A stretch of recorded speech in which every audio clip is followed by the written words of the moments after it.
પણ હે વૃદ્ધ મા બાપ, તમે એ દીકરાને એવા કયા ધર્મના સંસ્કાર આપ્યા હતા? એ મરતા પેલા મને એમ કહેતો હતો કે આ હૃદયમાં ભગવાન બિરાજે છે. તો મારી ડોક્ટર તરીકેની આપના ચરણોમાં એક પ્રાર્થના શું? હે વૃદ્ધ મા બાપ, જેના હૃદયમાં ભગવાન બિરાજતા હોય ને, જેના હૃદયમાં ભગવાન બિરાજતા હોય ને, એવાના હૃદયને ચીરવાને એ આજથી મારું કામ નથી. હું સાધુ બની જાઉં છું. અને જનેતાના સંસ્કારની પાસે ડોક્ટર સાધુ બની ગયા. બાપ આવ્યા સનાતન ધર્મની ગાથામાં, તમે એનું આગળ વધી રહ્યા. પણ એવી પરમ જ્યોતિની ઉપાસનામાં તમે હું ધણી રામદેવજી મહારાજની ચર્ચામાં એક કળિયુગનું વર્ણન, કૃષ્ણ પરમાત્મા જે ઘરે પ્રાગટ્ય લીલા કરવાના, એ કૃષ્ણ પરમાત્મા પાંડવોને કળિયુગનું વર્ણન સંભળાયું. અને કળિયુગનું વર્ણન સંભળાવ્યા પછી 5 પાંડવો કીધું, અમારે હેમાડે હાડ કાઢવા હાલી નીકળવું, અમારે હસ્તિનાપુર નથી જોતું. ત્યારે કળિયુગે વિચાર કર્યો કે પેલા હું આ સતિયા જીવને મારો પ્રભાવ બતાવું, પછી કળિયુગમાં, નહીતર મને ઓલા અસત્યવાળા નહીં માને. એટલે કળિયુગ 5 પાંડવો હેમાડે હાથ ગાળવા હાલી નીકળ્યા. એમાં 5 પાંડવોની હારે આગળ એક કૂતરો જાય. કથા એમ કહે છે મહાભારતમાં, એક કૂતરો આગળ ગયો છે. પણ હવે સમયકાળ નથી. એ 5 પાંડવોએ હેમાડાની વાટ લીધી.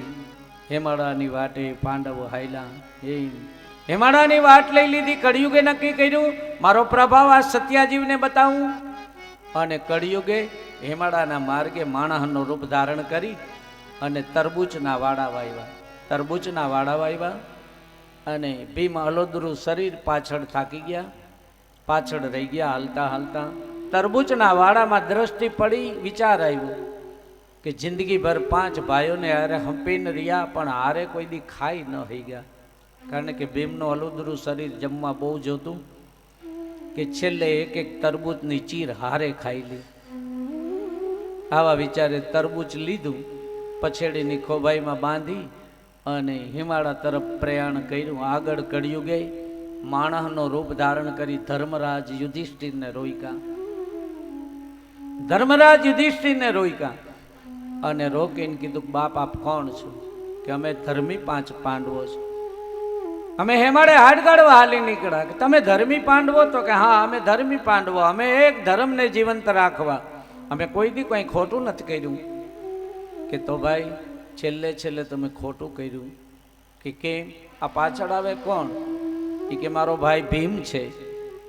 ભીમ છે? તો કે હા, એને છેલ્લે છેલ્લે ખોટું કર્યું, છેલ્લે પાપ કર્યું તમે. કે કેમ? કોઈ દી કરીએ જ નહીં. કે કર્યું, મારા એકના એક દીકરાનું માથું ધડથી જુદું કરીને ભીમે ઉતારી લીધું છે. ધર્મરાજને રોકી અને કીધું, સહજ પાછી દ્રષ્ટિ કરી. ધર્મરાજે જોયું ભીમ આયલા આવતા હતા, કે આવવા દઉં. માણસના રૂપમાં કળિયુગને કીધું ઊભો રહે. કે હા બાપ, મારા દીકરાનું માથું લીધું છે.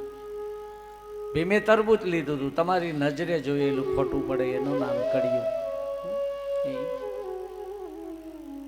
આવ્યા ભીમને કહ્યું, ભાઈ આના દીકરાનું માથું તે ઉતાર્યું? ના રે ના ભાઈ, મેં તો તરબૂચ લીધું. લાવ ખોલ.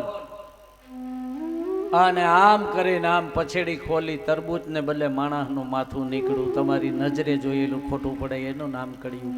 માણસનું માથું નીકળ્યું અને ધર્મરાજ ન ઓળખી ગયા. ધર્મી માણસ છે એ કળિયુગી માણસોને નહીં ઓળખી શકે બાપ. એ ન ઓળખી ગયા. ભીમ પામી ગયા. ભીમ પામી ગયા અને માણાના રૂપમાં આવેલા કળિયુગનું માથું પકડ્યું. માથું પકડી અને કહ્યું, બોલ કોણ છો ને તને મારી નાખું.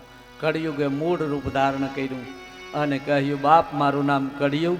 પેલા હું સત્યુને નડું, સતવાળા માણસોને સહજ અસર કરું, પછી નહીતર તો મારું અસત્યવાળા મને માને નહીં. એટલે મેં સહજ તમને, એટલે આપણે જેટલા ધર્મને રસ્તે છે ને એને સહજ આમ થોડું આવશે, સમજી લેવું કળિયુગ. પણ એની તાકાત નહીં પાવે. કારણ